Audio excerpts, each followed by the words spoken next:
Oh, this is exciting. Welcome, welcome. Good afternoon.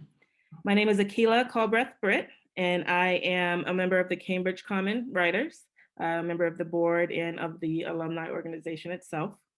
I am also a June 2018 graduate of the Leslie MFA program in fiction as well. Um, I'm really excited to be here. We are in great company. I have the great pleasure of introducing both AJ Verdelle and Fred Joyner, who are amazing members of our Leslie MFA community, AJ as a mentor and Fred as an alum. And they are going to be in great conversation this afternoon in celebration of Black History Month. Many of you may be familiar with their work, and if you are not, then you are in for a wonderful treat this afternoon as well. A little bit about Cambridge Common Writers. We are an alumni community of graduates from Leslie University in the low residency program. Our mission is to celebrate and lift up our fellow alumni, as well as the mentors who taught us during our time in the MFA program. You can find out more about our organization at cambridgecommonwriters.org. There are wonderful write-ups on many of our alum, spotlight features, such as the ones that we've done this month on Black History Month, different events that we've done in the past and upcoming events. So please take a moment to check that out. And if you are an alum and you're not connected with us, then please reach out to one of us as well. All right. So before we get started, again, just please make sure that you're muted, sit back, enjoy yourself, get your questions ready, drop them in the chat, because there'll be great conversation after the reading. First up, Miss AJ Verdelle.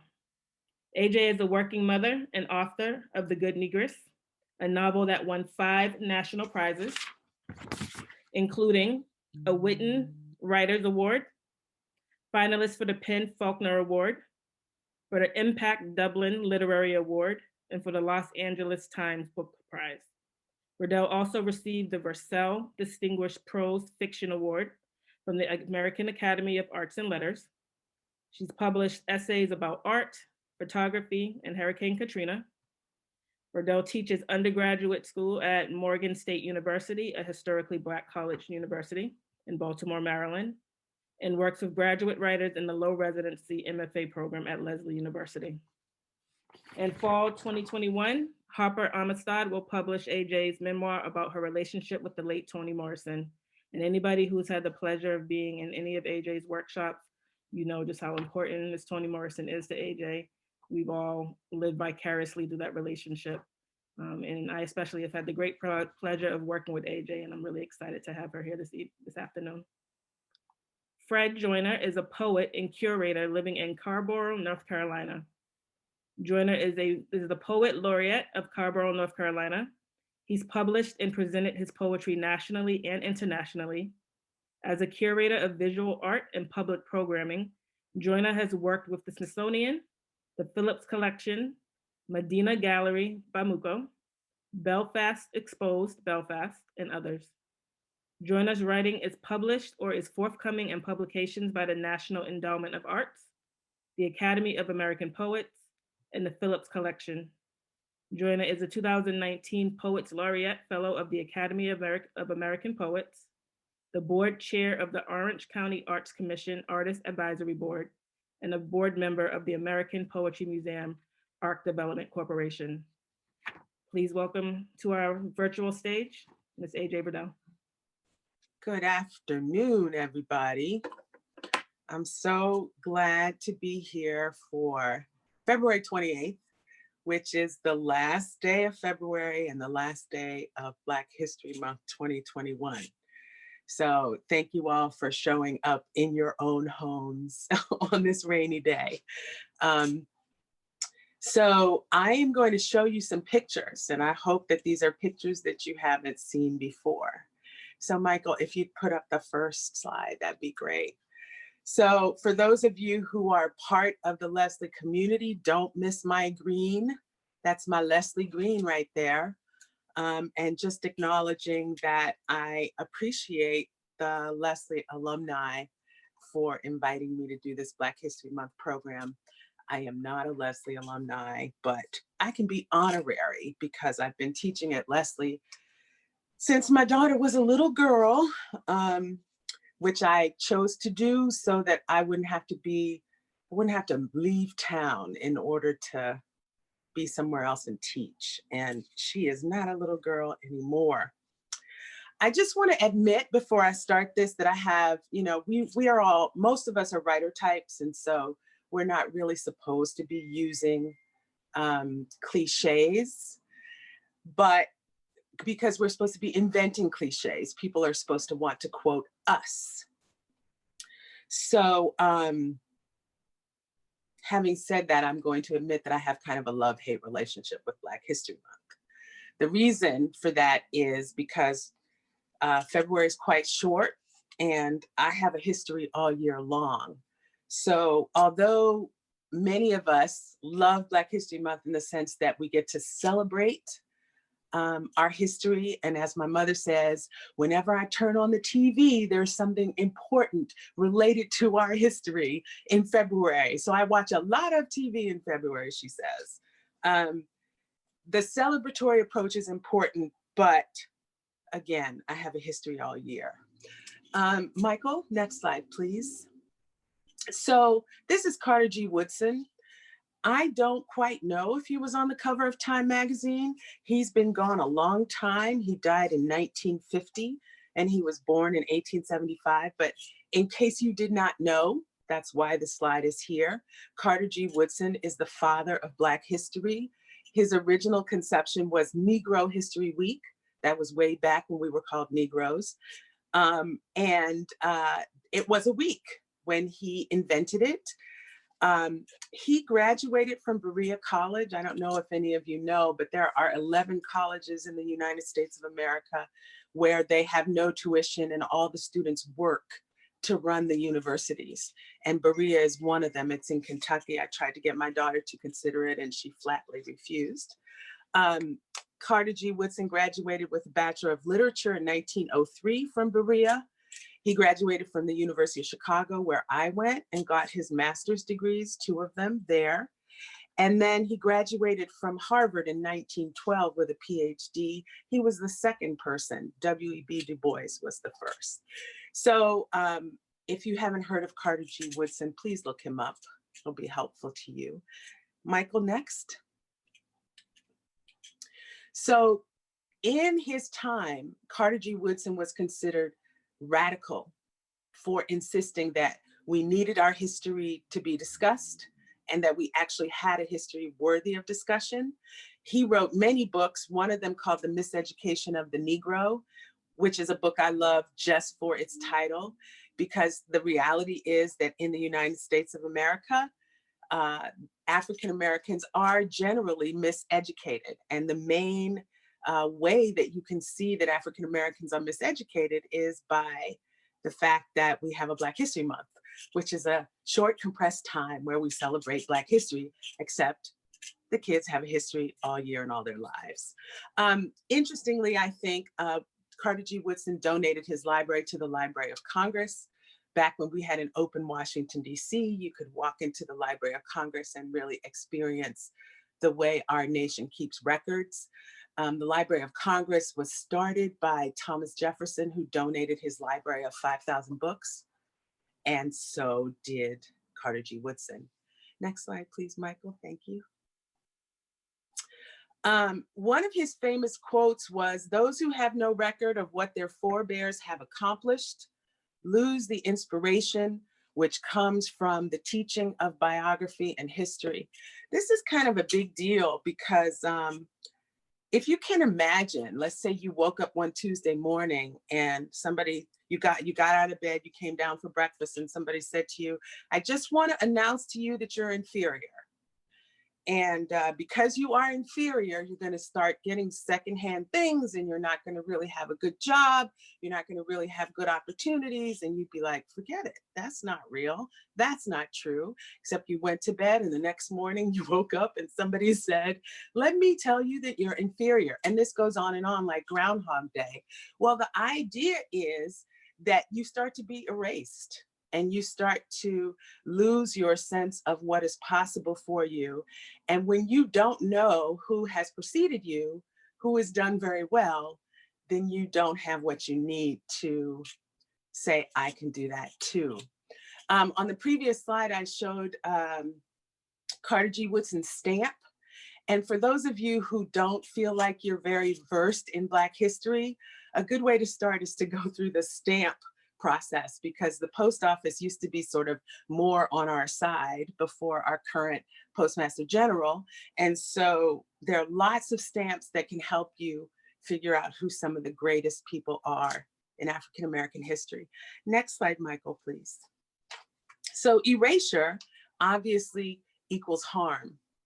And the celebratory and wonderful and almost holy aspect of Black History Month is that Black History Month is an antidote to erasure. Next slide. I hope y'all are enjoying my green. I feel very appropriate to have used a Leslie green. So hopefully these two ladies are not news to any of you. Cicely Tyson just recently died at the age of 94 or 96, I can't remember which one. But this book, Cicely Tyson, Just As I Am, came out maybe a week before she died. She did 3 interviews, one with Gayle King and one with, I forget the second one, but the third one was with this little organization that I've been participating with called Girls Right Now. So it was very exciting for these young girls who get together on Thursday and Friday nights to kind of, the organization is trying to keep the kids from losing it with all this isolation and lack of social engagement and lack of college campuses that the students are facing, lack of school. So it was really great that Cicely Tyson met with these young women. And then of course she was gone in a couple of years. And the young lady on the right, Amanda Gorman, who is on the tip of everyone's tongue right now because of the size of the stage where she showed her capability. So these two women, as far as I'm concerned, raised the question of when are you history, right? And we typically think you're history either when you're dead or you're done. And when are you making history? And when you make history depends on what you do and the size of your stage. I love the Cicely Tyson cover. There's a story about how she looked through all the zillions of pictures of her life and decided on this one for her cover. And its commentary on femininity and beauty is a wonderful thing. So if you get a chance to read that book, hit it. Next slide, please, Michael. So here's Miles Davis, and Miles Davis is here because he's recognizable. He's a face we all know. He was a giant talent. He changed music. He changed jazz. He changed the way dark men were responded to. I met Miles Davis once in New Orleans, and he was wearing this very strange kind of flickery multicolored jacket. And I was so nearby him. I said, hello, Mr. Davis. I'm so glad to hear you live. And he said, feel my jacket. And I was like, what? He's like, feel it. So I felt it and it was like slithery. He said, it's snakeskin. So there he was playing the trumpet, wearing a snakeskin jacket. But that's not even my favorite Miles Davis story. I mean, he was married to Cicely Tyson. She saved him from the gutter at a certain point in his life. But in the documentary about Miles Davis, there's a story where he was invited to score a film. It was a French film. And he agreed to do it. And he looked at the film and they gave him a translation so that he could kind of connect with the emotional arc of the film. And he had them rent a hall and said, show the film. And he stood there and watched the film and played his trumpet, and there was his score. So that's my favorite Miles Davis story. Try that, musicians. Next slide, please. So here's Nina Simone. Hopefully this is a picture you haven't seen before. I love her so much. Toni Morrison said she saved our lives. She was radical. She was revolutionary. She shook the world musically and politically. She had a very unique style of singing. She wanted to be a classical pianist and was told that she couldn't.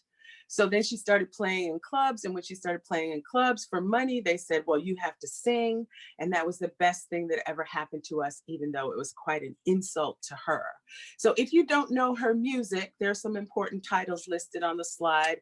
I Wish I Knew How It Would Feel to Be Free, Backlash Blues, Mississippi Goddamn, To Be Young, Gifted, and Black. She was very involved musically and composing these songs with giving us anthems to liberate us. My mom had a graduation party for the kids in our family not too long ago, and this song came on the playlist, and all of us who were sort of over 40 stopped and started singing and dancing, and the kids were like, oh my God, what are they doing? But I Wish I Knew How It Would Feel to Be Free is like a theme song. So if you don't know it, got your work to do. Next slide, please, Michael. So there's James Baldwin, inimitable. He changed the literary reality of the United States from France. This picture, I think, is from Oxford, where he told off like, I don't know, 300 white guys at once. He was well-read. He was possessed of unbelievable language skills. He was radical, revolutionary, very deep insights, very big eyes. He shook the world. He's somebody we should all recognize by sight, and he's authored more than 20 books in multiple genres. And of course, he was present with Martin Luther King Jr. Next slide, please, Michael. So Dr. Martin Luther King Jr., of course, is our poster person. I had poster child, and I was like, you can't call Martin Luther King a poster child. So poster person for progress, he's the one that everyone thinks of for good reason: charisma, courage, rhetorical skill, literary skill, erudition. But he is also credited with outcomes that people were working toward and fighting for and marching for and boycotting buses for long before he came. He's honored by the first statue of an African-American on the Washington Mall. That's the picture at the top. If you haven't seen it, you can come to the mall and see it along with Jefferson and Lincoln and the Vietnam Memorial.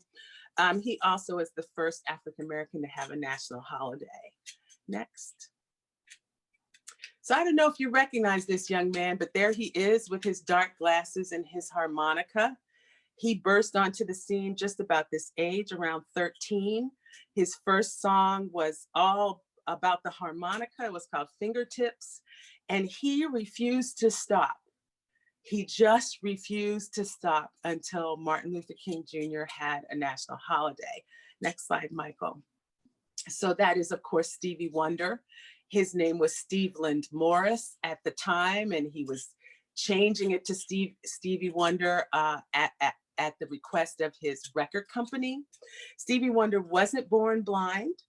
He announced this year in an interview with Oprah Winfrey that he's moving to Ghana because he needs to protect his grandchildren from injustice. He's 70 now. This picture's a little, I don't know, fuzzy, but I chose it because he's sitting on a ceremonial Ghanaian chair. And I really liked that image. And I'm using it obviously because he's saying he's moving to Ghana. He had that composition that he wrote, Happy Birthday to You, and he just sang it and sang it and sang it and wouldn't stop singing it. I don't know if any of you saw Stevie Wonder on stage with Pharrell Williams, the guy who made the song Happy, but Stevie Wonder wouldn't let him stop singing Happy. It was like on a loop until finally Pharrell Williams just left the stage. I mean, he was trying to do what Stevie Wonder wanted. But anyway, Stevie Wonder is insistent, and that's a good thing. Next slide, please, Michael. So here's Dr. W.E.B. Du Bois. His name looks like Dubois, but he writes that it's pronounced Du Bois. He was the first American sociologist. G Woodson was the second African-American to get a PhD from Harvard. W.E.B. Du Bois was the first African-American to get a PhD from Harvard. He is the first American sociologist because sociology is the study of groups. And the baseline group in the United States of America is what we call race, which is kind of absurd, but because he was studying the difference in the races, he became the first historian and social scientist to study groups, which is the definition of sociology. So this is a person you should also be able to recognize by sight. His mustache is pretty distinctive and is in all his pictures. He died in Accra which is a big, important place in Ghana. I'm not sure whether it's the capital or not, but again, he popularized Ghana as a geographical alternative to the United States. And Stevie Wonder is obviously following that advice right now. The HBCU where I teach, we have an exchange program with Ghana. So Ghana is entering the world of African Americans in a way that I think you will see progress in the future. Michael, next slide. So Carter G. Woodson, to bring this back around, he's saying in the long run, there is not much discrimination against superior talent. So this is kind of back to the issue of why Black History Month doesn't make me as happy as maybe it should. Because during Black History Month, we celebrate all kinds of people, just like the people whose pictures I've just shown you. Next slide, Michael. But here we have this lovely boy, Elijah McCain. I hope you can see his pictures pretty well. Shortly after Trayvon Martin died about 5 or 6 years ago, I was sort of rattled. And every time I would go into my classroom, at that time, I would be going into the classroom, I would think, Trayvon Martin should be in a seat in this class. He should be in a seat where I can like encourage him and help him. And I was just totally overwhelmed that that was never going to happen to him, that Trayvon Martin was never going to go to college. Elijah McCain was a young musician. If you don't know his story, check it out. You will find it all in the media. But here he is having a regular play date. And somebody saw him walking and thought he looked strange and called the police. And the police came and called EMS. And he was saying, I want to go home, leave me alone. And the EMS people sedated him, gave him enough sedative for a 240 pound person. And he weighed 140 pounds, so he died on his way home. And he was a violinist. And I'm rattled again because he should be in my classroom. Next slide, Michael. So the ordinary African-American is harmed on a regular by the racism that Black History Month tries to assuage. It's the regular person, the person in a regular school, in a public school, who wants a regular job, who makes $7.50 an hour and should be making 15, or who would be a physician's assistant if they started science earlier. It's the ordinary person, not the exceptional person. The exceptional person is often going to find their way, but it's the ordinary person that is silenced and turned to ash by the way that we operate in this country. Next slide. So hopes and prayers, that's what all the all the white elites say that they're offering. But I have that here because that's kind of how I want to close this. I had written these prayers and I wrote them to have staying power. And because I was asked to read, even though I wanted to show you pictures, obviously, I'm going to read the prayers now. Prayers should have staying power. They must not be coy. They must be sincere. They must stand the test of time. So I'm going to read you 6 prayers, and then I'm going to be done. For the days we stand in swamps, I think you can go to the next slide. I think they're listed there. Yes. For the days we stand in swamps, where we are wont to stand, let there not be miles of crocodiles. Where crocodiles thrive, let it be a separate place than where we go to wash our feet. When we must greet the hide and teeth and tails of those the long and yawning, let us know our place is tentative and let them ride the current on. Foreseeing ourselves, may we all grow to be good elephants, to drag timber if we must, but for the homes of Aboriginals. May we walk to the river every day. May we continue to have offspring. And may there always be jungles for us to romp and blow our trumpet sounds. May we not further witness the demise of our species. May we neither hide nor circle in sorrow, due to this. Long life to us, rosy gray elephants, perpetuity to us and to the whales. For forgiveness, excuse my one wing flapping, forgive our wasteful speed, we are done. The blackbird on the tarmac we did not mean to cast asunder, we failed to see the meadow there. We beg leave of our beleaguering. We hope to live until tomorrow, even as the road rumbles, not. We strain to lift our heads to finally the meadow seek. We have ruined the essentials, the pleasures. By this morning, we will seep into rock. The time of flying over meadow understopped. We miss the tilting plains, the overviews. We beg leave of our beleaguering. For culture, may we never have a universal language.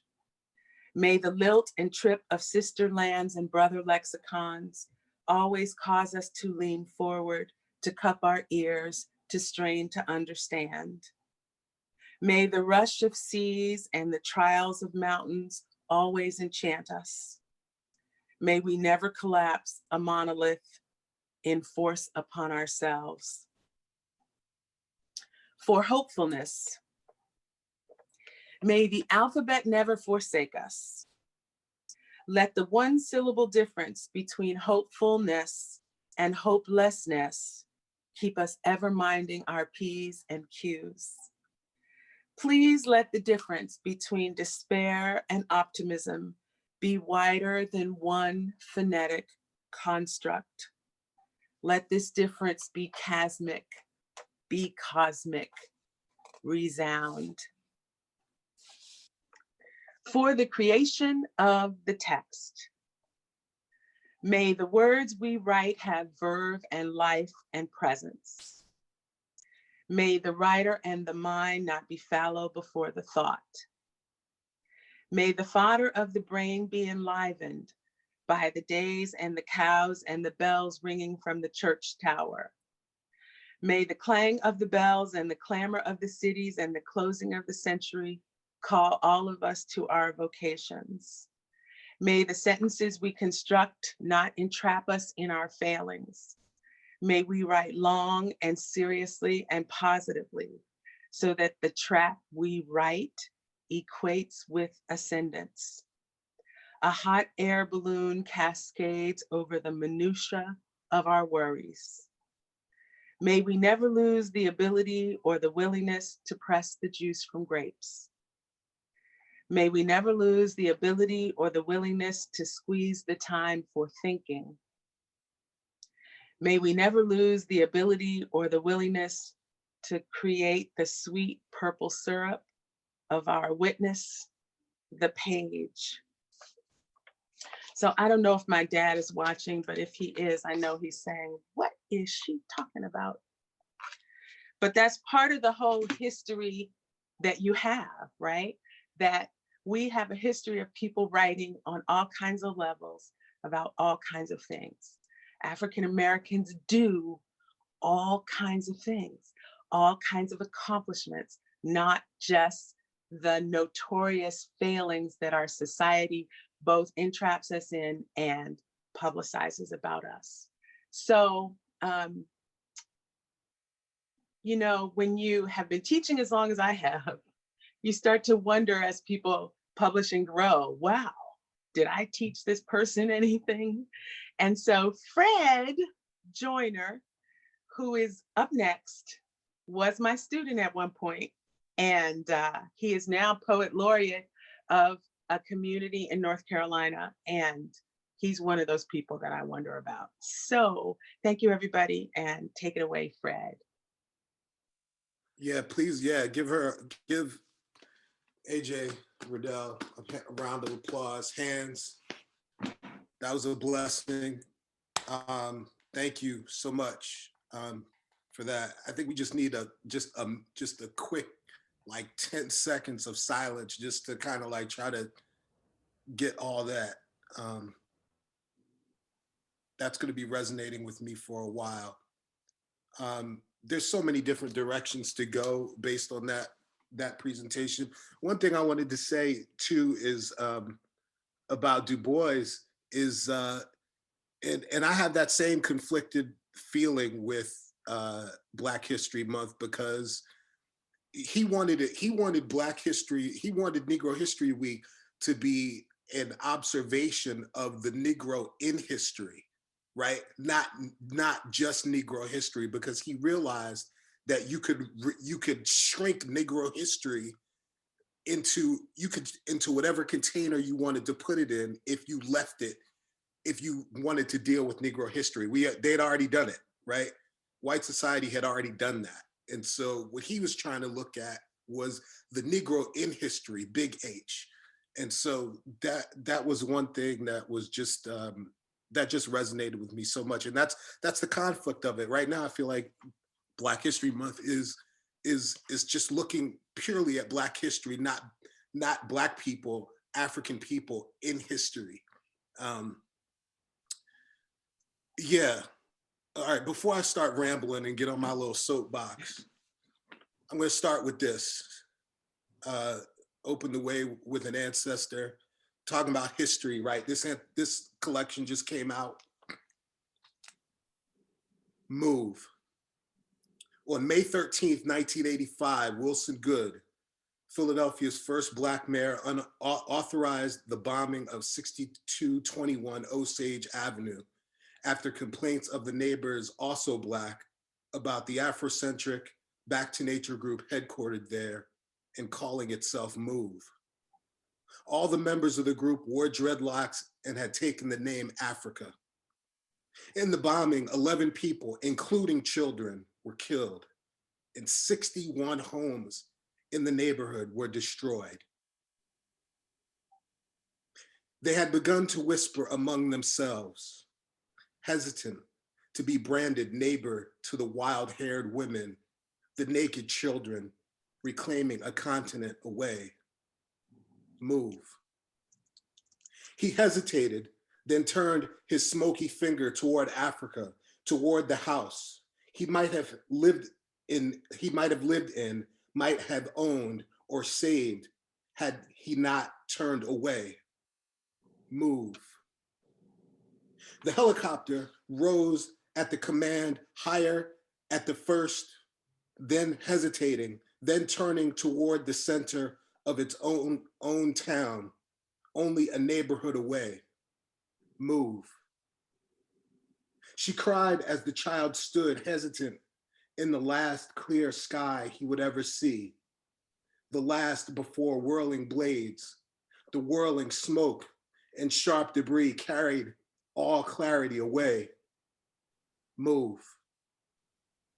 If you lived in a mind that would destroy itself to comfort itself, if you would stand fire rather than difference, do not hesitate. Move away. That was Lucille Clifton from this collection right here, How to Carry Water, Selected Poems. It's new, edited by Araceli Garamay, another wonderful poet you should know. If you don't know the Move massacre, look it up. Philadelphia, May 13th, 1985. That's history. That's a piece of history we should all know when we see these crazy insurrections and all this stuff going on. It's like, this is not new. These things have been happening to Black people and to people a long time. So, and one of the ways that I think, this history kind of gets compressed and gets mangled in a way is kind of like in this digital age. I wrote this poem I'm about to read for you. And the title is A Simple Character, the hashtag.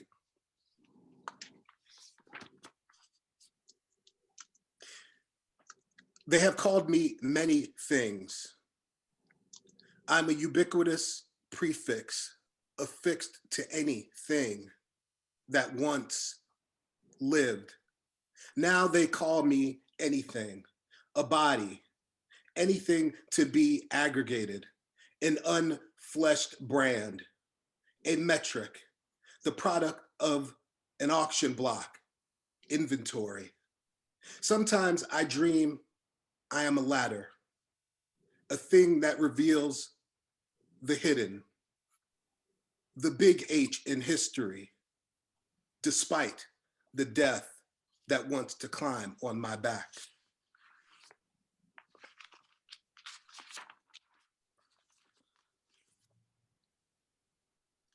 As a person who works in technology, I've been thinking about the ways in which technology is complicit. You know, we got AI and all this stuff, and you know, even all of our racism is encoded into these things that are supposed to be neutral, right? And so, yeah, this is starting to think about that. These few poems right here are me trying to think about the digital world, born digital. If they cannot disappear you, they, and by they I mean we, will erase, race, raise you. Unwrite your name from our news cycle. Memories. Tomorrow there will be someone else to forget, to pretend never existed, or worse, pretend that they deserved to be disappeared, or whatever thorn of calamity cleaves to their flesh. We will make it biblical because it makes the lie last longer. We will make it digital because we think hashtags are forever.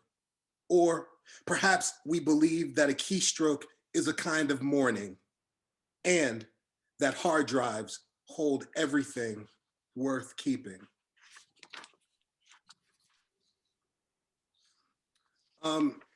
So one of those names, that piece of the brother Elijah McClain almost took me out. I almost had to like close this up and just have like a cry for a second, because that brother was so tender, and to see what they did to him and to hear that audio. I don't know if there was video. I didn't try to watch it. Almost took me out. I'm having a minute right here. Anyway, there's another poem, you know, this aggregation of like hashtags and this metric and people who get disappeared, that we don't say anything about. And this poem here is about, I'm gonna read it. To rage.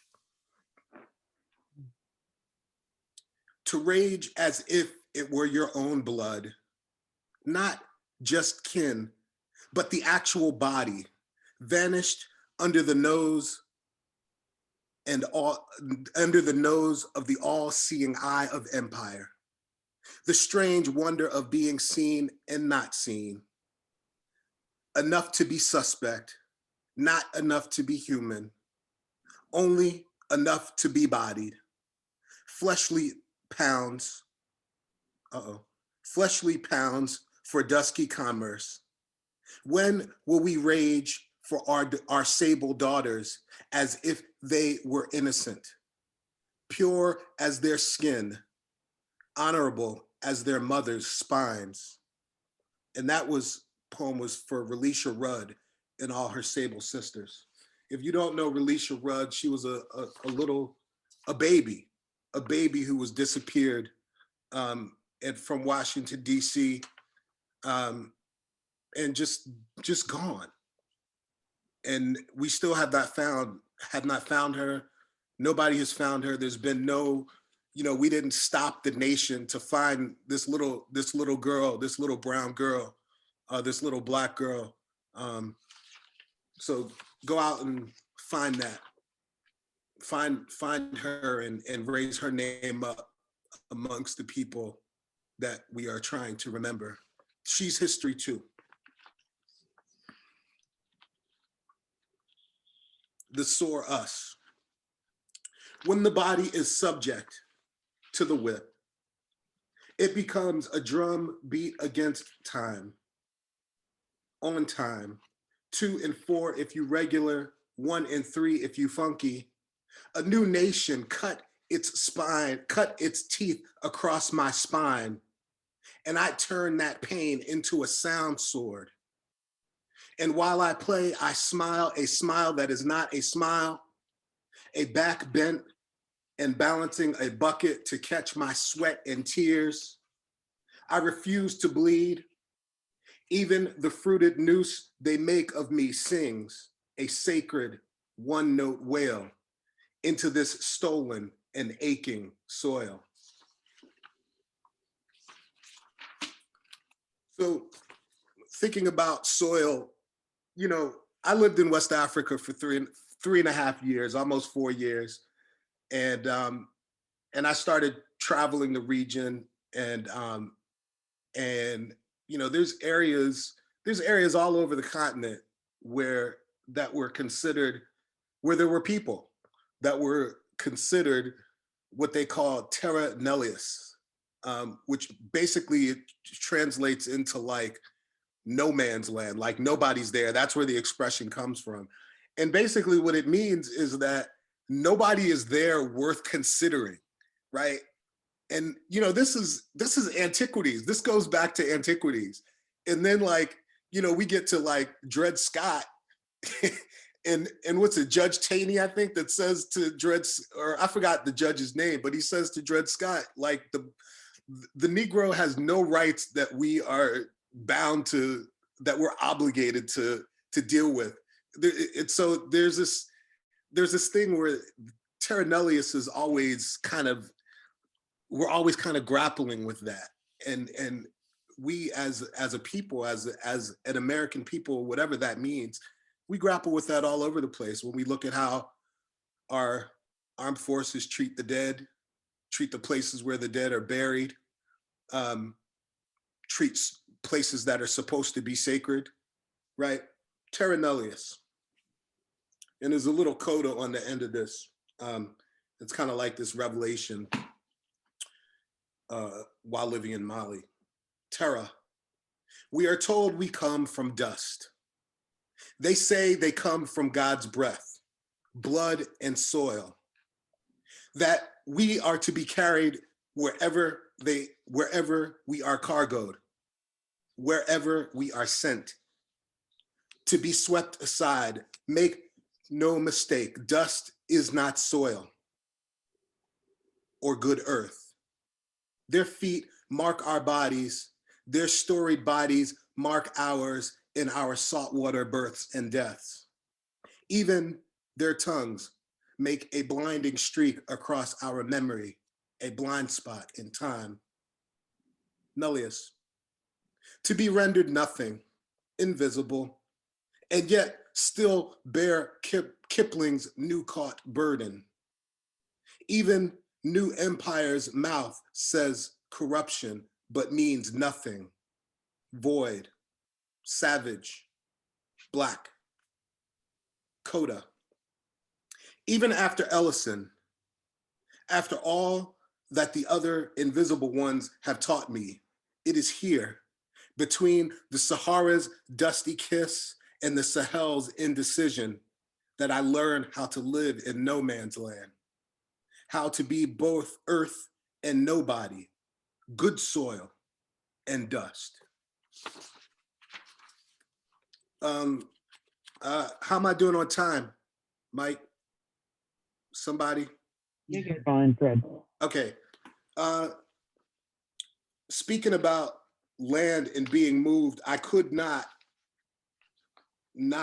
talk about DC and the gentrification and displacement that is happening in DC. And so extremities. This city used to mean us, signify a skin. Streets filled with bloods meant us. We used to think of our city as a heart, the center of things, The point was to go and come.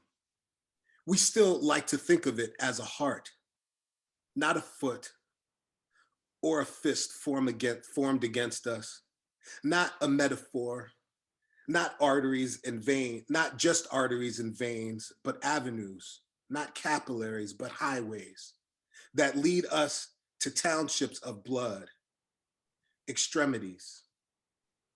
We, honest hands and feet, digits, do the hard and dirty work of the unthanked. We carry a message. I am still here. The tingle down the arm means the city's body is speaking. What happens when blood cannot return home? What of the pound of flesh that pumps ignorant to its members, knowing nothing of commerce, of gentrifying blocks, of the body's displacement or the silencing of loud memories? We loud as we want to be in our house. Our handshakes are explosions. Celebration, perhaps for surviving the bullet and the bulldozer. A city shedding its skin. Our noise says, we still here. I found this on the web for shedding its skin. Check it out. Sorry about that. Our noise says, we still here, or we ain't going nowhere. Our colors are an imprint. Even in our absence, we afterglow. The unexplained numb and smolder at the fingertips says our blood, our sound is still needed there.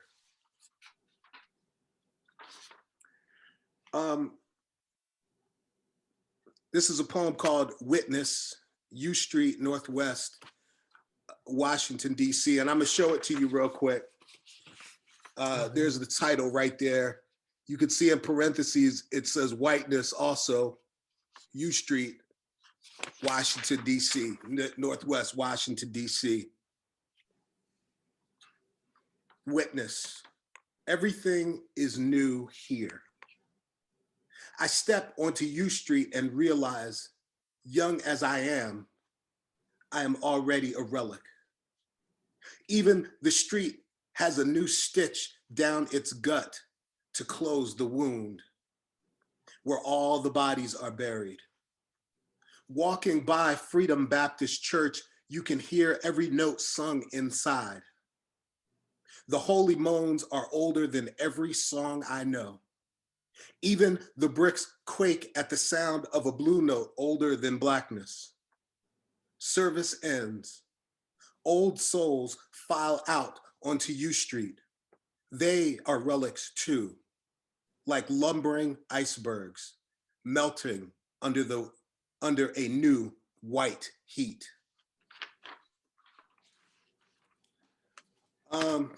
Okay, real quick here.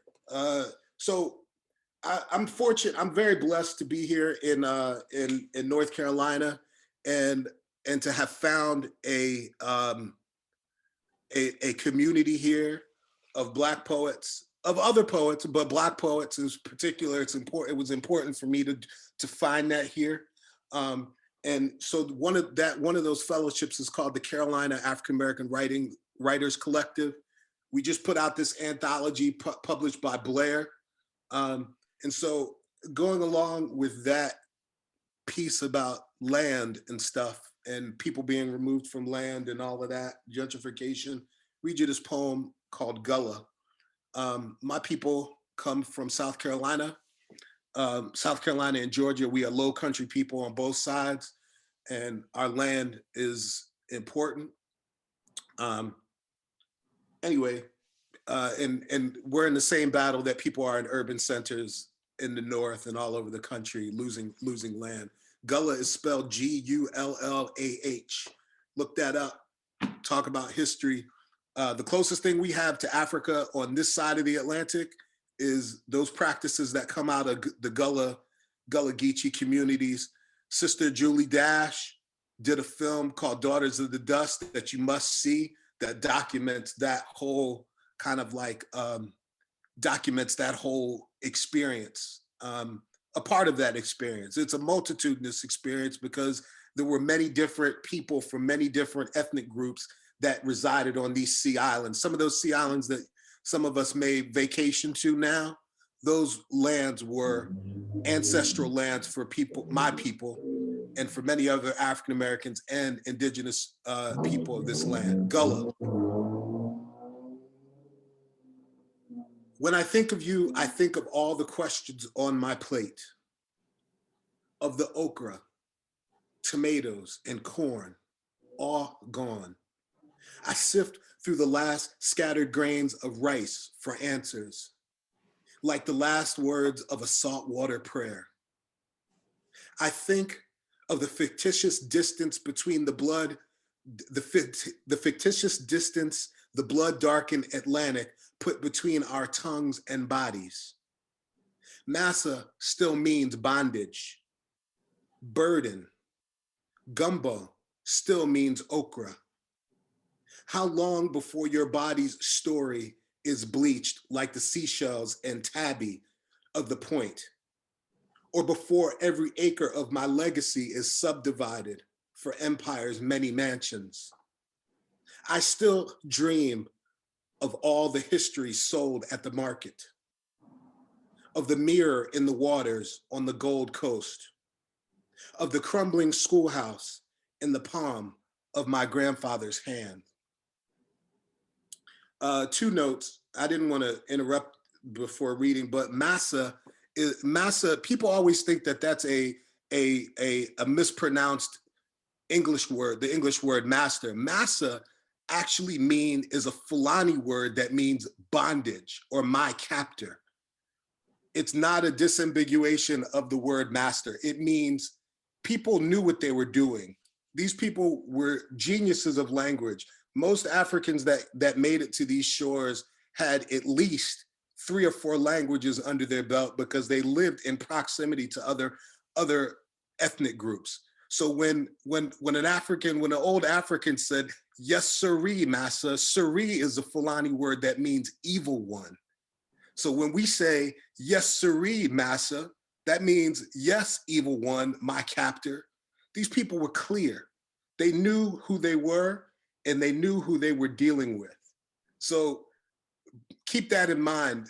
Many of the people that came here, Fulani, just like Swahili on the eastern side of Africa, Fulani, Pular were these languages that were across region. You could find Fulani and Pular speaking people from Western Sahara, one of those terra nullius places on the northwestern side of Africa, all the way down, almost all the way to Democratic Republic of the Congo, which is in the heart of Africa, thousands of miles away. So we knew who we were and we knew what we were doing. History, right? So I got a few more poems and then I will, then we can get off into this discussion. Thank you so much. Everybody okay? All right. Family reunion. This is after Jay Wright.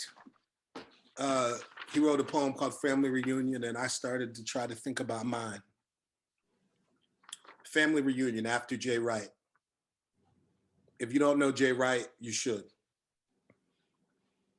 Every year we meet under July's high sun, sweat streaming over our foreheads or trickling from our temples. We have lost our strength to bear the sun the way our kin wore the weight of summer's sun. Although the bloodline never totally commits to memory, I know that we are more than the appointed day and time called here to meet. That kin is more than skin, more than the mirror in the eye. Maybe it's the wide arc of the nose or the lips and hands fit to play any instrument within reach, or the ear that hears the whole song in the center of a single note. It may be all of that. My father's side is mostly a shadow, mystery and veil, but in Ellaville, my head is kin's signature. The head never lies. Round as Sisyphus stone rolling north, wobbling in every photograph, even as a child. The burden on our shoulder, the burden of our shoulders share is how we know we are blood. On my mother's side, when we gather, the hope that we walk away more than blood scattered along the East Coast veins, more than memory, more than cousin so-and-so lived there, uncle so-and-so there, auntie there. All right, last few here. Thank you so much. It's an honor. As I moved around West Africa and moved around, I started to think about how I was complicit as an American, as a North American, as a citizen of the United States with a U.S. passport and with U.S. dollars, right? I started to think about how I may have been complicit and how I had enjoyed certain privileges moving around the continent so freely. Continental Africans don't move around as freely as people with U.S. passports. And also, as I started to travel around the African diaspora, even throughout the Caribbean and Haiti and other places, I started to really think about this. And so this poem came, Currency. A pocket can sometimes be a kind of prison. I've never lived in a cash economy where the billfold unfolds to find someone creased in the middle. But perhaps credit moves the same. The way it scores the body and the pocket, boxed and bureaued. The edge of a card cuts anything akin to skin, a dollar, a euro, a World Bank, a debt to erase, a weight, a race, a weight. All right, last poem. This poem, yeah, I came out of going to West Africa, it was my first time living in West Africa. It's my first time being on the ground in West Africa. I had flown to South Africa before, and when you fly from DC, they stop in Senegal, but you can't get off the plane. And so that first time I went to South Africa, I was looking out of the plane, trying to see Senegal, trying to see Ile de Gorée, trying to see something that you know, I thought I could connect with to say I'd been there. And so I wasn't prepared for West Africa at all. My wife, who has done such a lot of work in West Africa, she told me, listen, when you throw your trash away, she's like, I know you. Don't throw it away in the day. Throw it away at night. And I said, whatever. I'm going to throw it away when I'm ready. And so this poem comes out of that experience. Consumed. 1. I'm losing weight. My mouth is shrinking.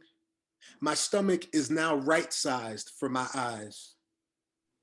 I've seen where everything goes to die. The things the earth cannot swallow cannot return to dust. Litter is landscape, and only the unusable burns. 2. When I take out the garbage, I feel shame. My oversized trash bags say greed, say own. 3. Before nightfall, what I thought waste will be in someone's home or stomach. In the morning, I will stare at my refrigerator and ponder its rotten swell. Thank you. Thank you very much. I look forward to the conversation. I guess it's on me to kind of like transition. I did want to highlight, we're talking about history here.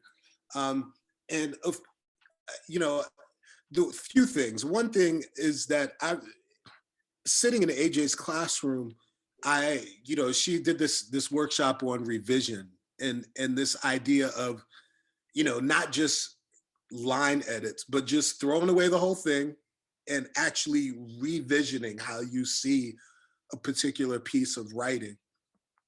And I've had to do that quite a few times, and I always hear your voice, AJ, in my head thinking about revision, and I always think about the hot center of the poem, right?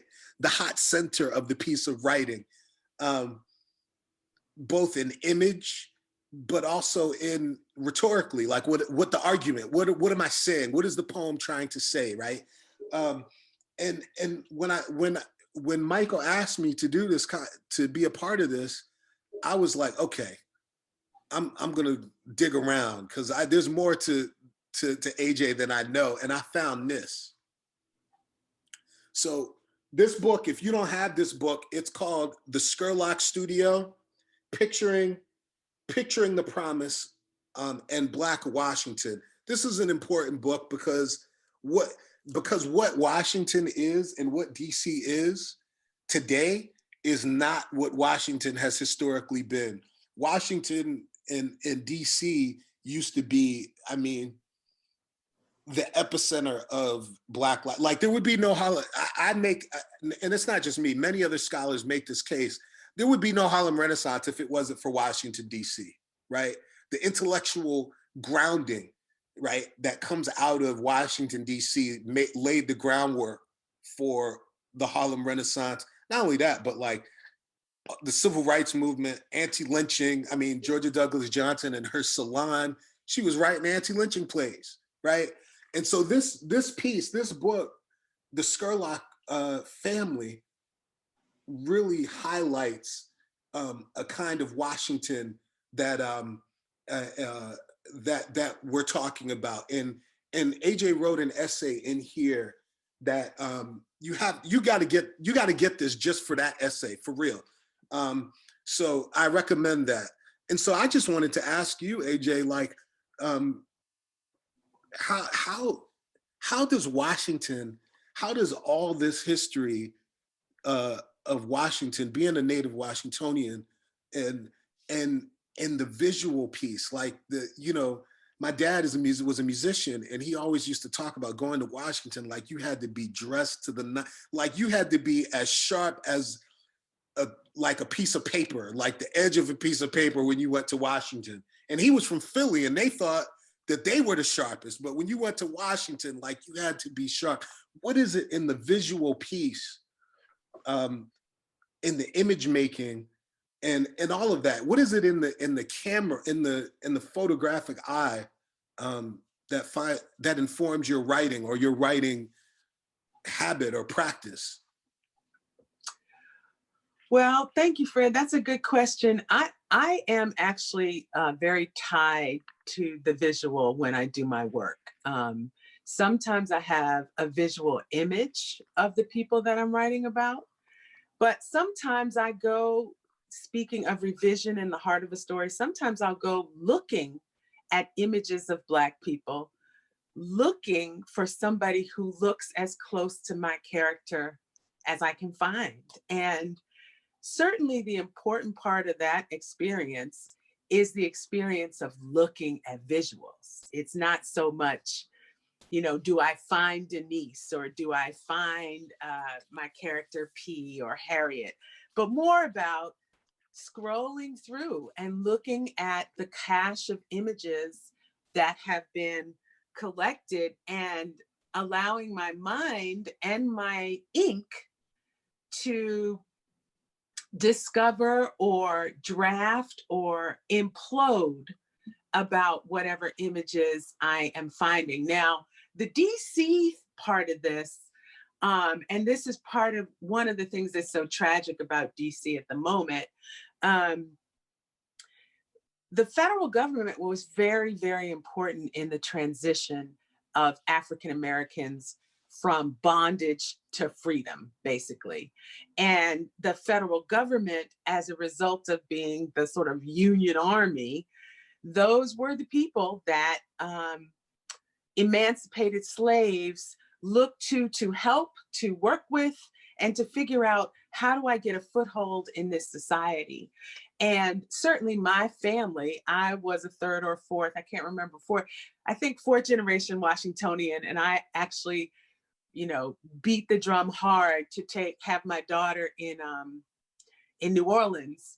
And now I'm like, well, that was silly, because now she's not a fifth generation Washingtonian, but that's okay. That was what I wanted to do. It worked out fine.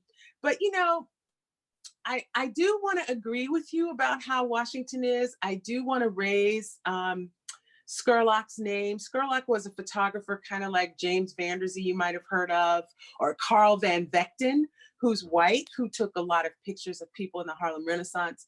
I do want to raise and celebrate photography, but I also, Fred, want to react to something that you had said earlier when you were talking about land, because I actually did visit Ile de Gorée, and Ile de Gorée is a sort of a French name for the point of no return. That's what Fred was saying. He was looking out the window in Senegal. It's basically this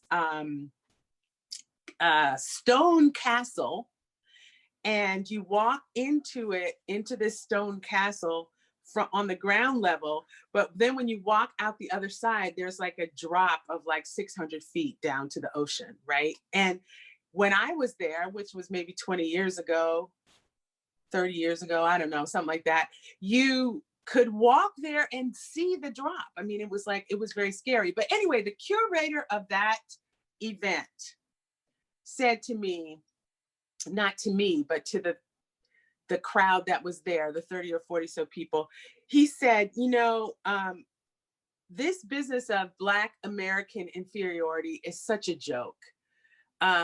He said that he had seen statistics in our newspapers about, African Americans represent this billions of dollars, and this is equivalent to the country of, and there's some small European countries that they were naming. But the point that he was making, he was like, slaves were stolen.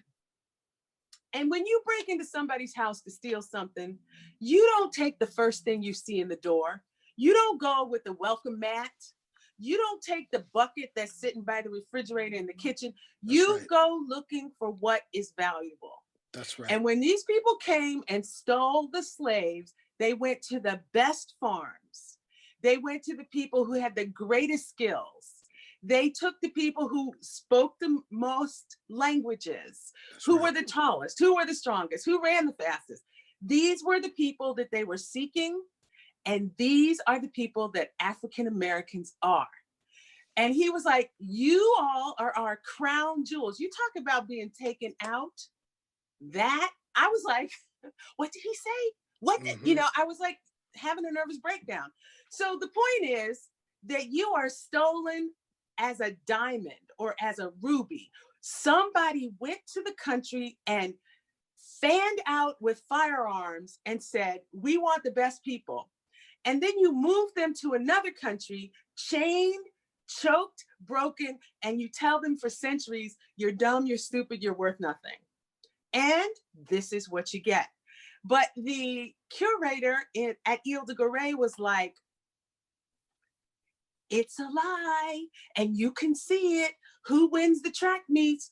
Who are the fashion models? Who are the musicians? So he was like shaking up my entire worldview. So DC was a way in which we saw how Black people could live and own and dress and have a society if they were able to have jobs.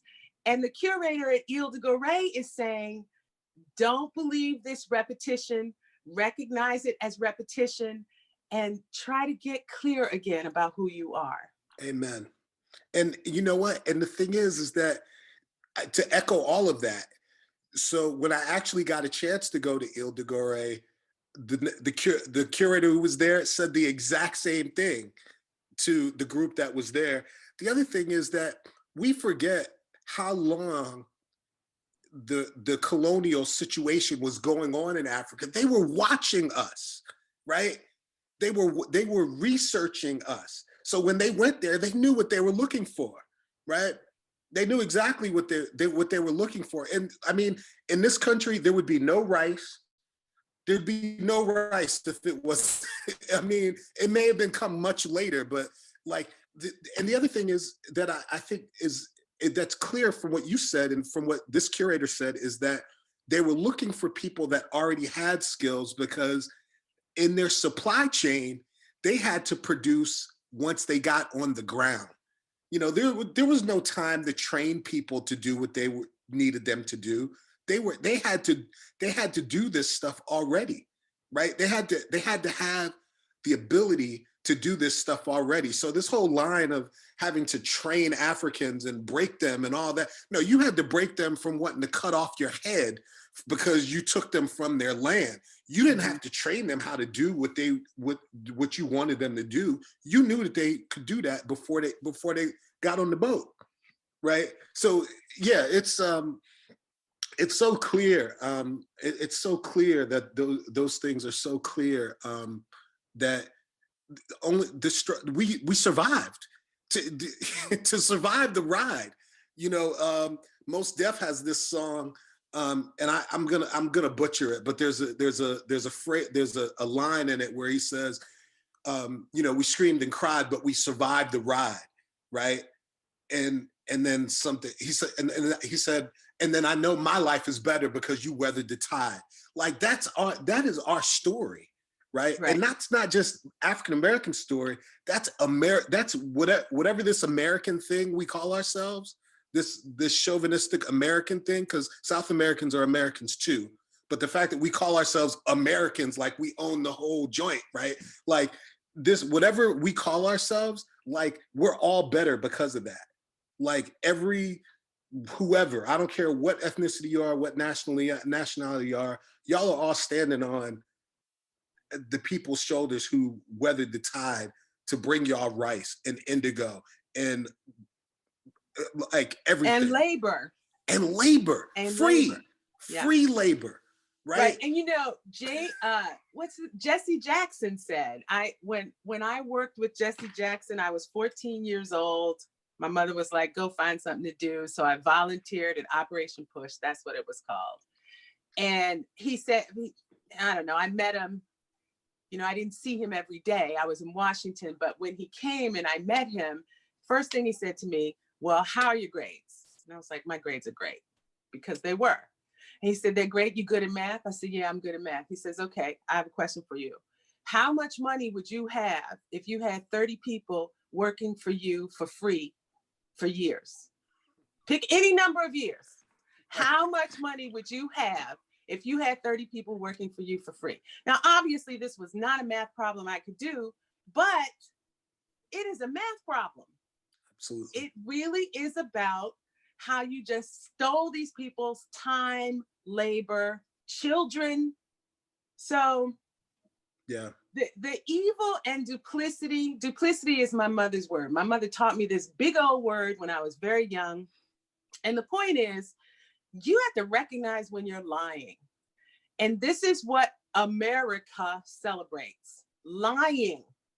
Because all of this denial and all of this theft and all of this lack of admission of theft and this 6 week from Martin Luther King's birthday to the end of February, where you say, we're going to focus on Black history. It's like, y'all need to stop this. So that's what I have to say. But Fred, let me ask you a question. Sure. Because in my HBCU, where I have all these beautiful brown children, and a lot of them are aspiring poets, I have a really hard time helping them understand how ancient poetry is, how poetry has been around since the beginning of time practically, and maintains a very important place in literature. I even say to them bluntly, poets make money. And they're like, no, they don't. And I'm like, yes, they do. So I wonder if you could just comment a little bit on the longevity of poetry and the ability that we often deny that a poet can make a living. Right. So I've done a lot of thinking about this. So I think, first of all, let's talking about the ancient part of poetry, right?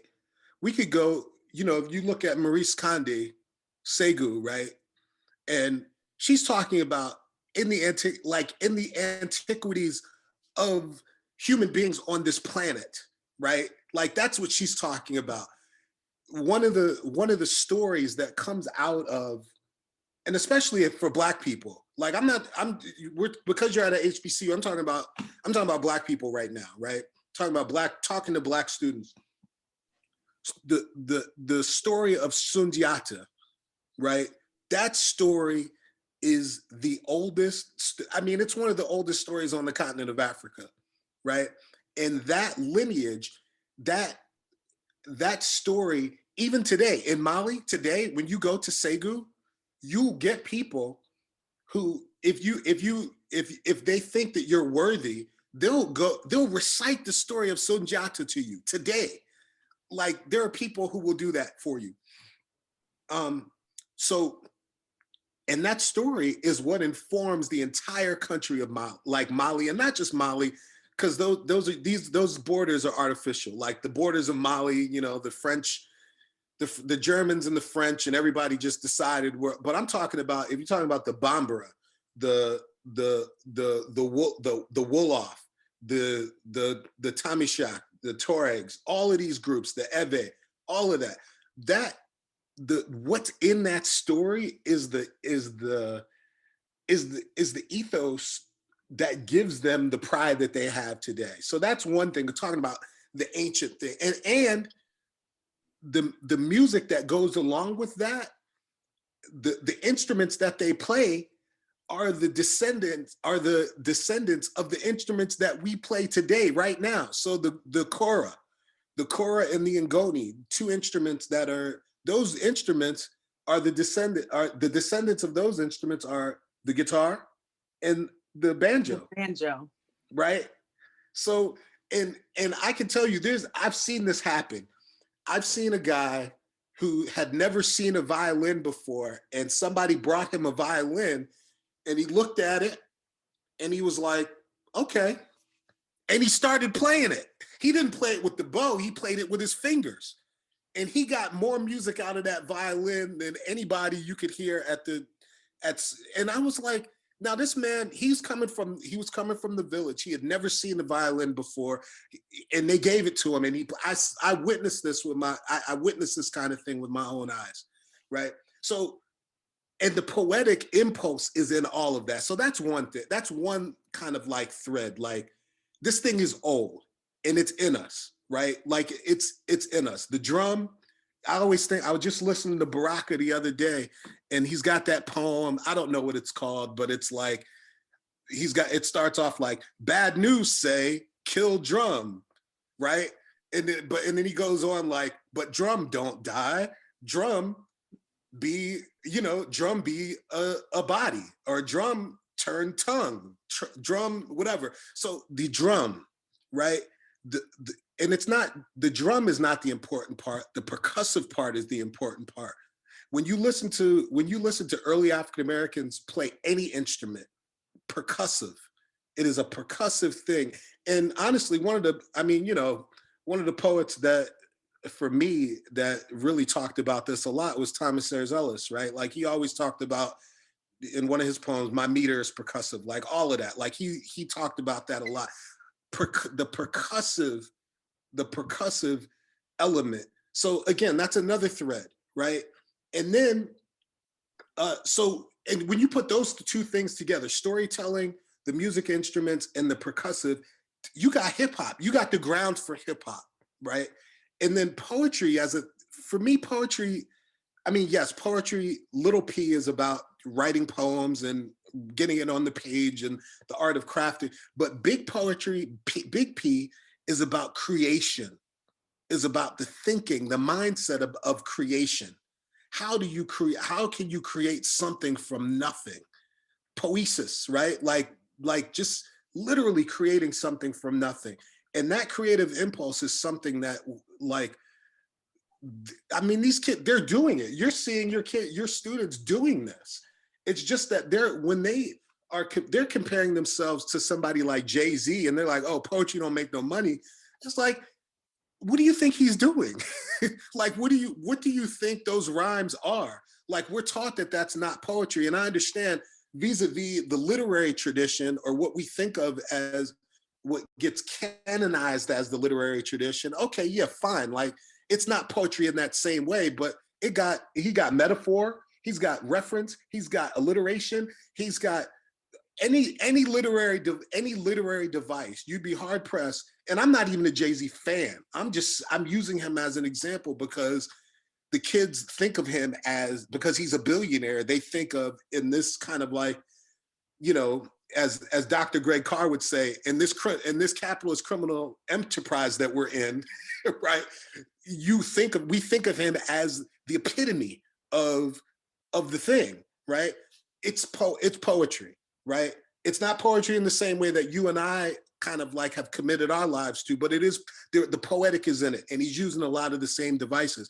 But the other thing that I really am try to get across to in with groups of students that I come across is like, poetry is a means for you to learn creative thinking, nonlinear thinking outside of the box, being okay with ambiguity, right? Being okay with trying to like search for answers, right? Not have everything all laid out, have everything prescriptive. Really, really pushing for meaning. And you know what? And I'll tell you, there's a consulting group right now called Boston Consulting Group that has this website called Poetic Advantage, and they base their whole understanding of how they go about their consulting process around poetry. They wrote that, one of their executives wrote it, the introduction to a book that I want to say Dana Joya did. It's called like What Poetry Brings to Business.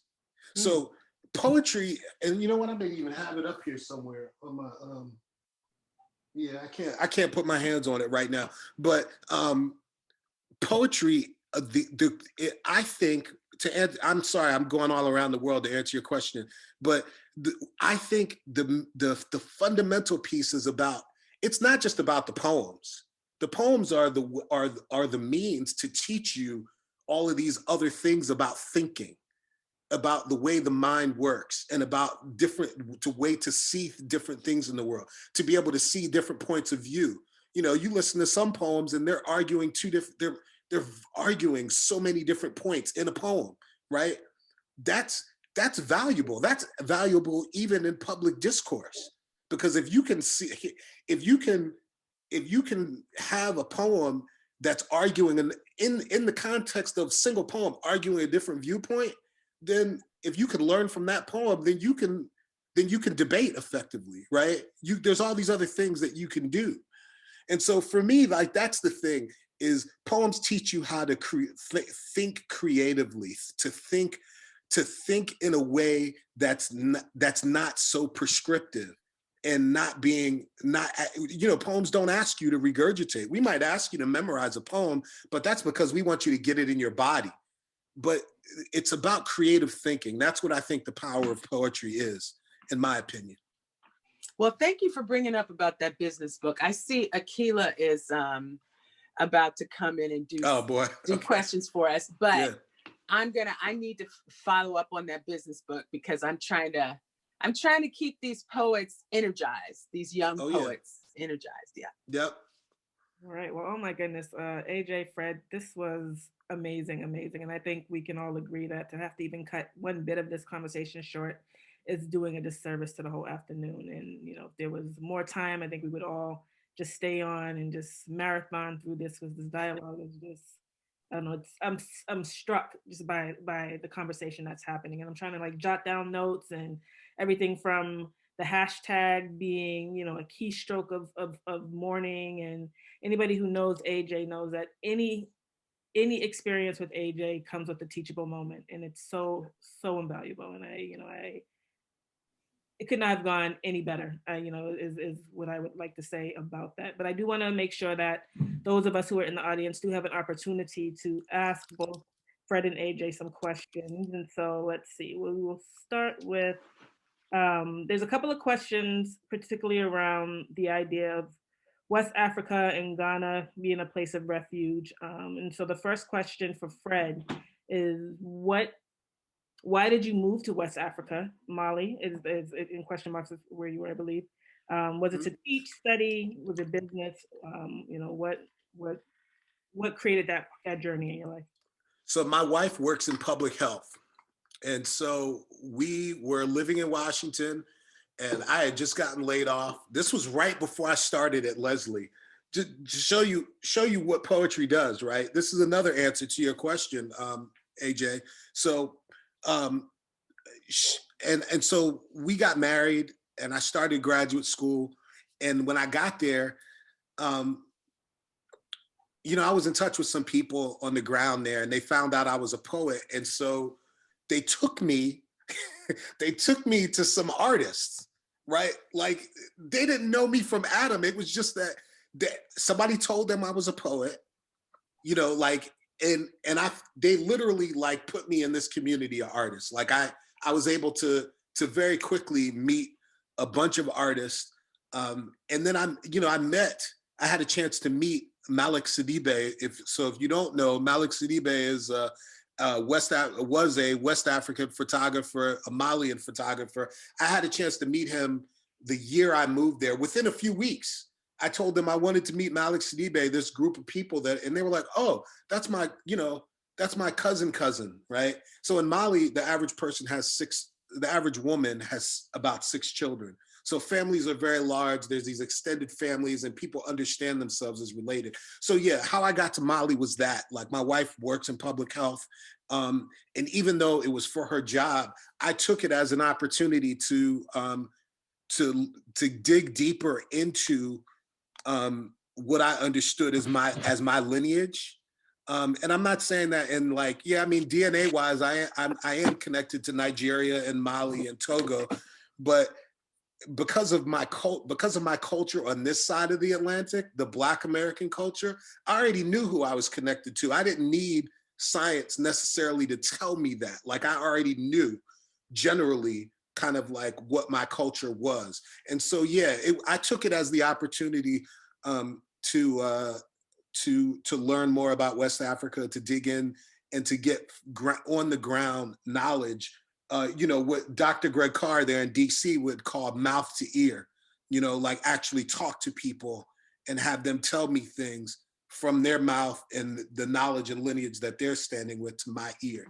And so, yeah, and I was in graduate school, I was traveling back to Cambridge to Leslie while I was doing this. Like my first residency, I came back, I flew into Logan. It was 3 feet of snow on the ground in January. I was so mad. It was that angry cold. I came back. It was angry that I had to come back and that cold. Caught the last cab out of Logan to my little Airbnb up the street on, right up the street from like Doble and all of that. So. Awesome, thank you. And then kind of along the same lines, and this question is for either Fred or AJ or both.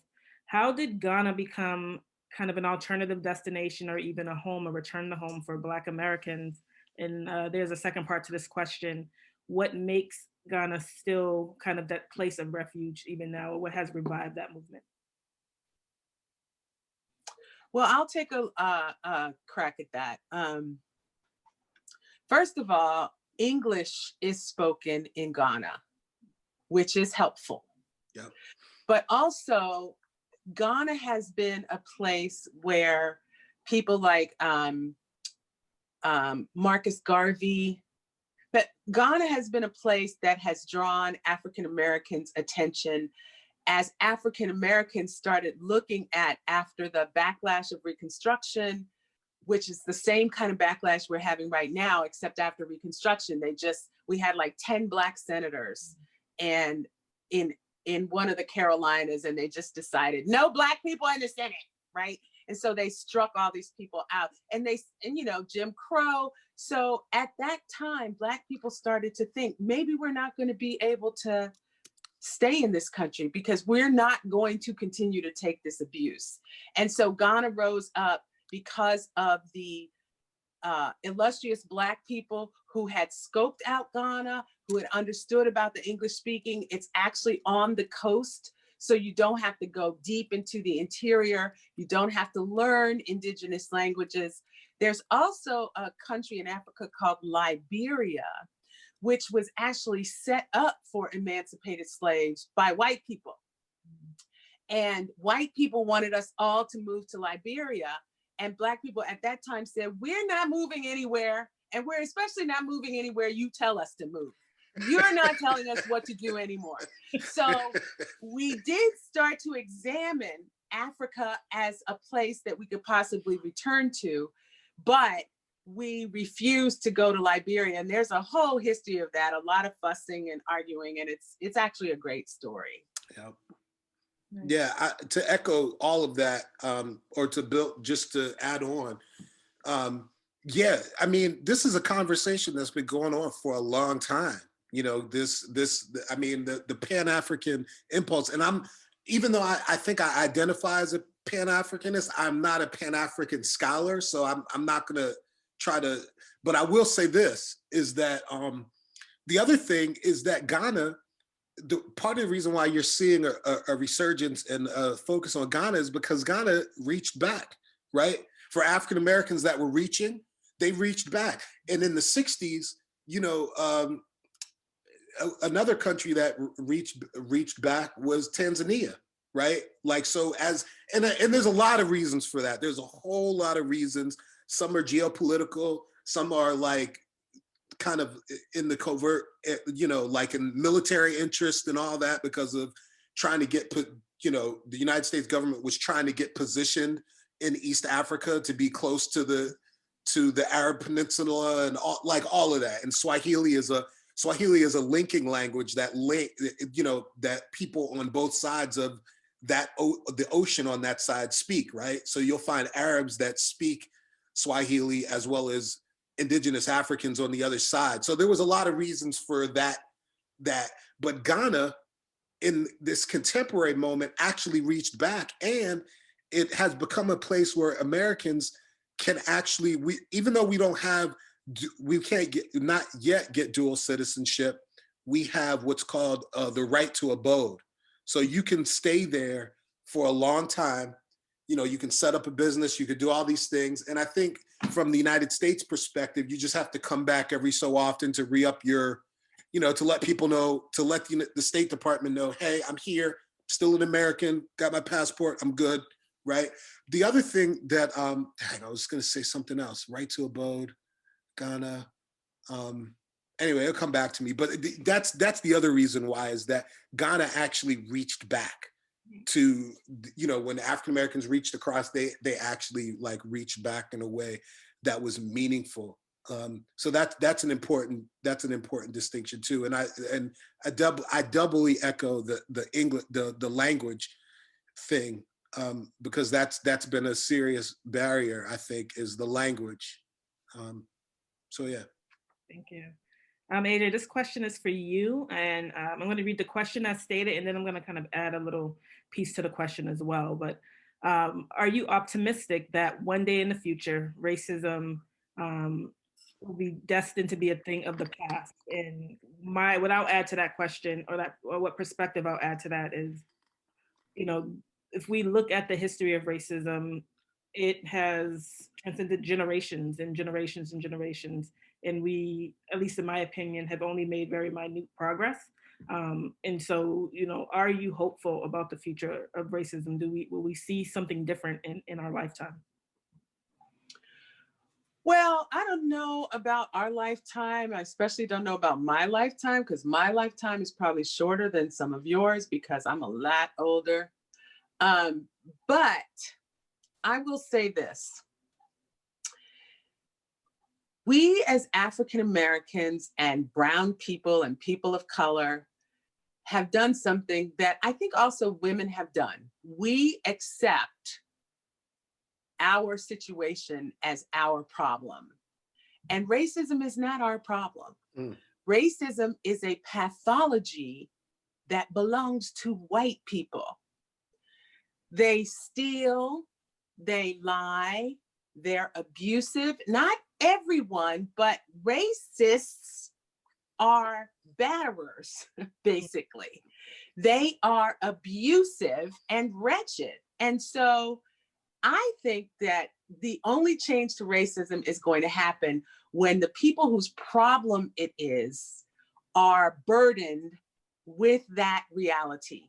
This is your problem and you need to fix this. Like I often say, white men only listen to each other. And white men go, what? I'm like, it's true. You might hear what I'm trying to say, but you are not going to change anything you do because what I'm saying.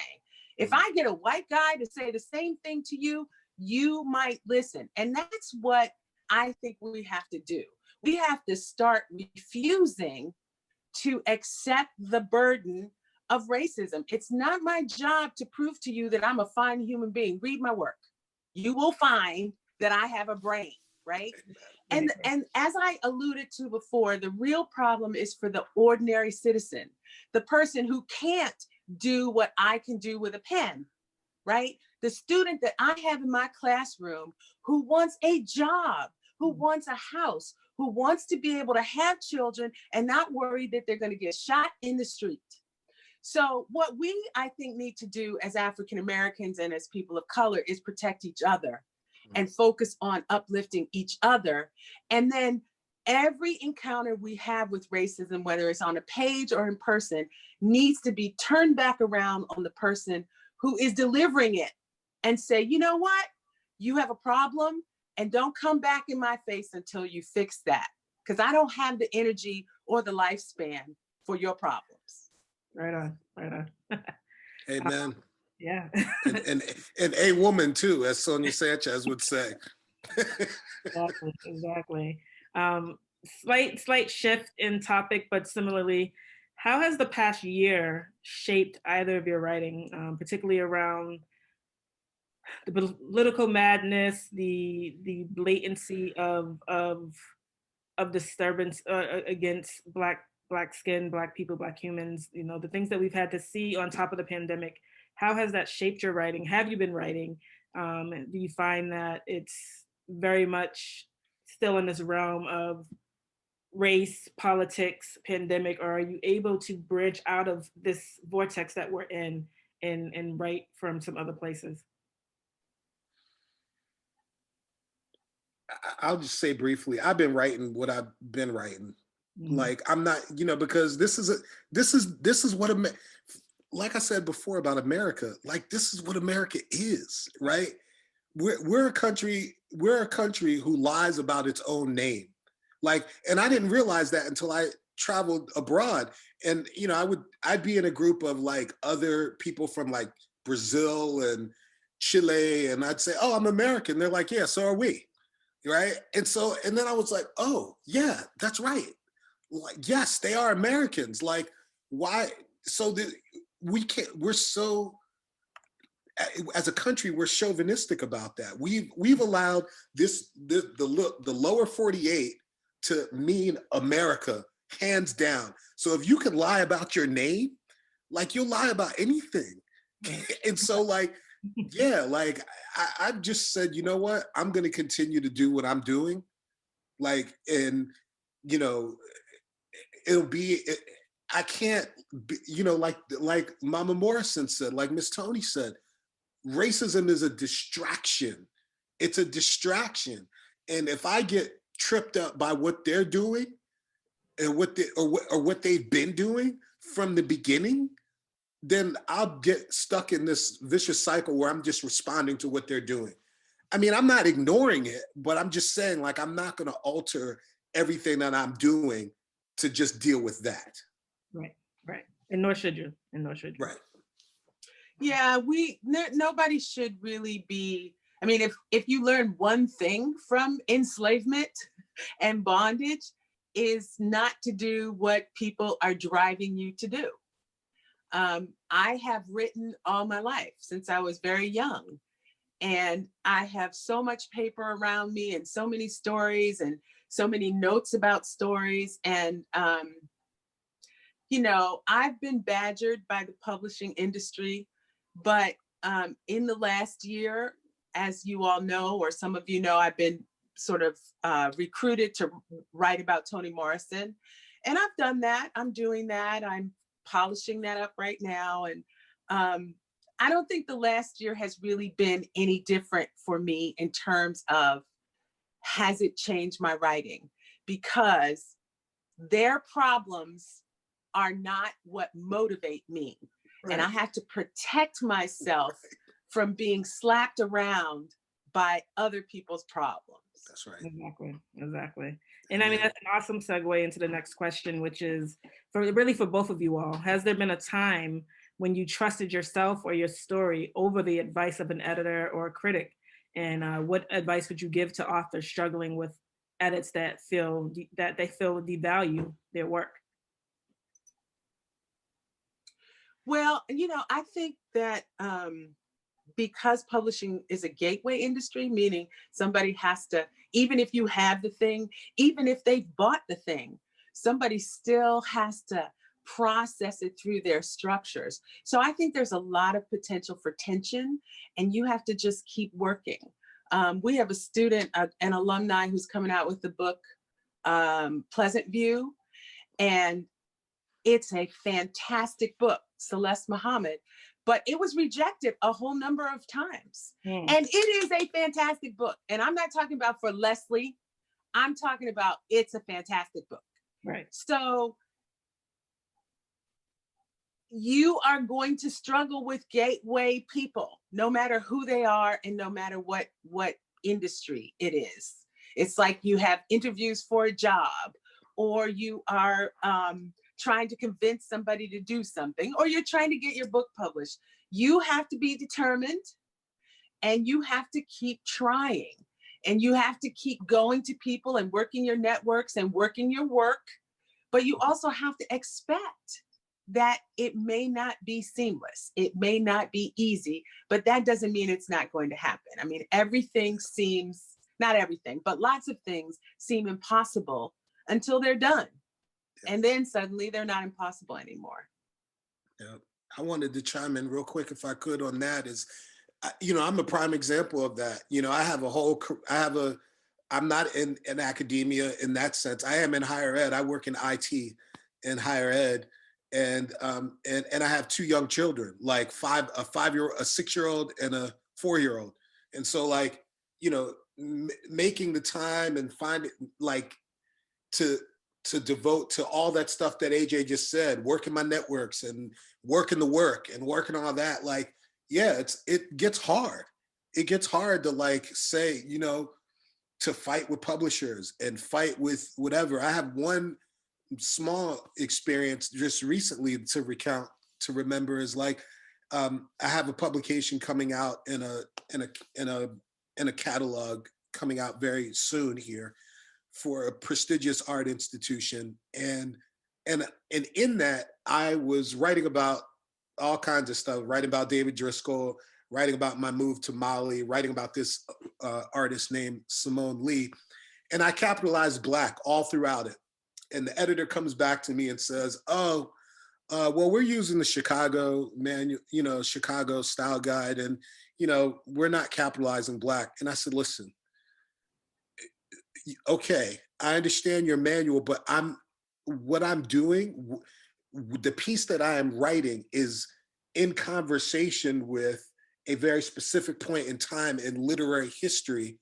And so you need to capitalize this. It's not me just trying to be oppositional or whatever. You need to capitalize this. So that was before George Floyd and all of that, right? That was before George Floyd and all of that. George Floyd happens. I get this email from the curator that says, as a result of us yeah, exactly. I didn't have to finish.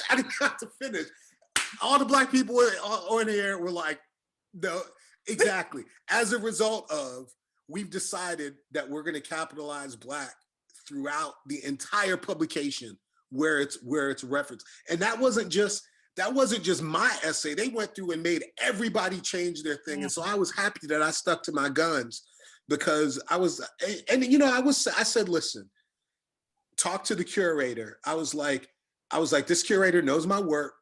They know that I'm not just doing this to be difficult, but this needs to be capitalized. And then all the other stuff happened. It's like, why you gotta be trauma before you realize? Exactly. Why the like, man gotta die for you to have a capital letter? Why does this man have to die on TV in front of the entire world before you could capitalize a letter for a style guide? Yeah. Like, it's absurd. It's absurd. But So, racism is absurd. right. Racism and all its trickle down and all its permutations. That's what I was trying to say earlier. Imagine that you just woke up one morning and somebody said, you are inferior. That's and I'm right. going to tell you this every day until you start acting like it. It's crazy. Absurd.